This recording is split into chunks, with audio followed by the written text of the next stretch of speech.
जैमिनी मार्कंडे संवाद, बपू को दुर्वासा का शाप। व्यास जी के शिष्य महातेजस्वी जैमिनी ने तपस्या और स्वाध्याय में लगे हुए महामुनि मार्कंडे से पूछा, भगवान, महात्मा व्यास द्वारा प्रतिपादित महाभारत अनेक शास्त्रों के दोष रहित एवं उज्जवल सिद्धांतों से परिपूर्ण है। ये सहज शुद्ध अथवा छंद आदि की शुद्धि से युक्त और साधु शब्दावली से सुशोभित है। इसमें पहले पूर्व पक्ष का प्रतिपादन करके फिर सिद्धांत पक्ष की स्थापना की गई है।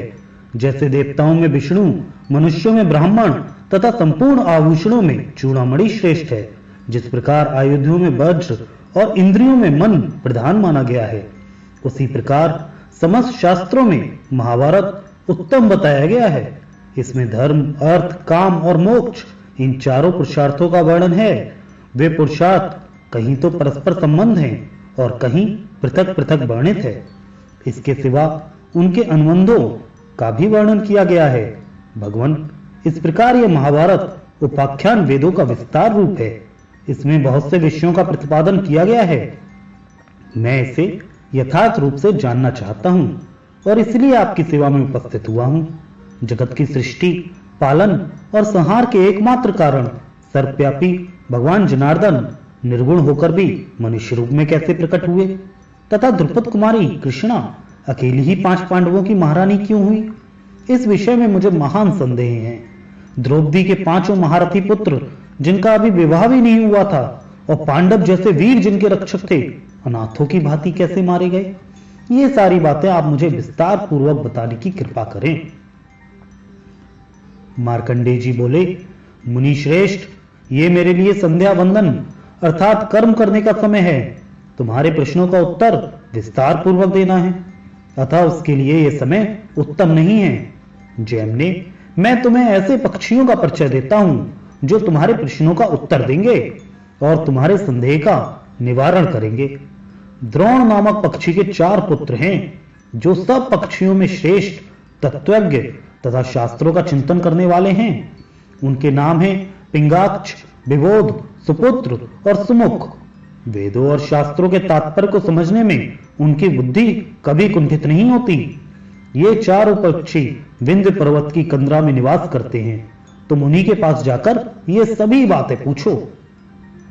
जैमिनी ने कहा, ब्राह्मण, यह तो बड़ी अद्भुत बात है कि पक्षियों की बोली मनुष्यों के समान हो। पक्षी होकर भी उन्होंने अत्यंत दुर्लभ विज्ञान प्राप्त किया है। यदि त्रियक योनि में उनका जन्म हुआ है तो उन्हें ज्ञान कैसे प्राप्त हुआ? वो 4 पक्षी द्रोण के पुत्र कैसे बतलाए जाते हैं? विख्यात पक्षी द्रोण कौन है जिसके 4 पुत्र ऐसे ज्ञानी हुए? उन गुणवान महात्मा पक्षियों के धर्म का ज्ञान किस प्रकार हुआ? मार्कंडेय जी बोले, मुने, ध्यान देकर सुनो। पूर्व काल में नंदनवन के भीतर जब देवऋषि नारद, इंद्र और अप्सराओं का समागम हुआ था, उसी समय की घटना है।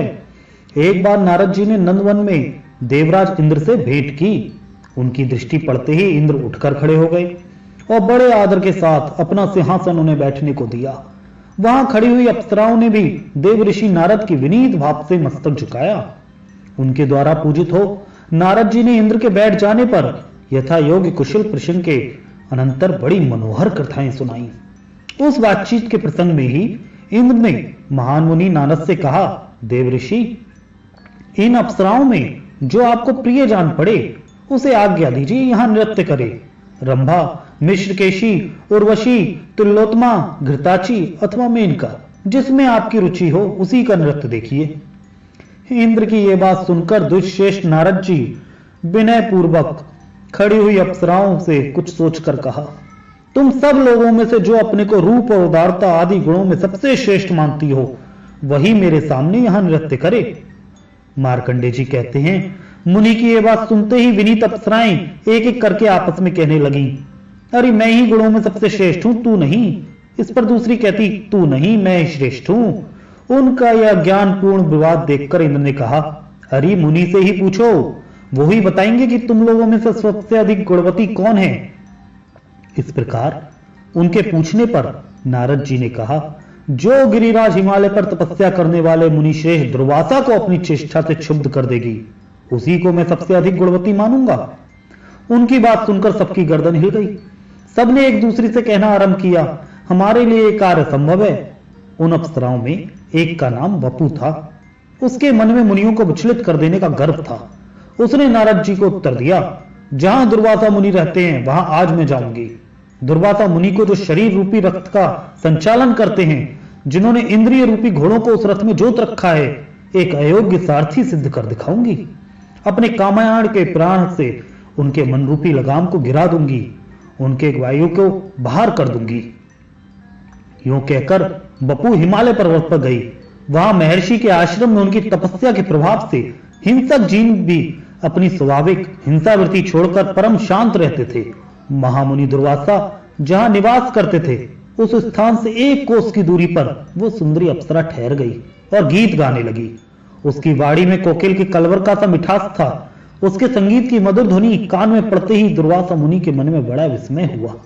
वो उसी स्थान की ओर गए जहां वो मृदुभाषिणी बाला संगीत की तान छेड़े हुए थी।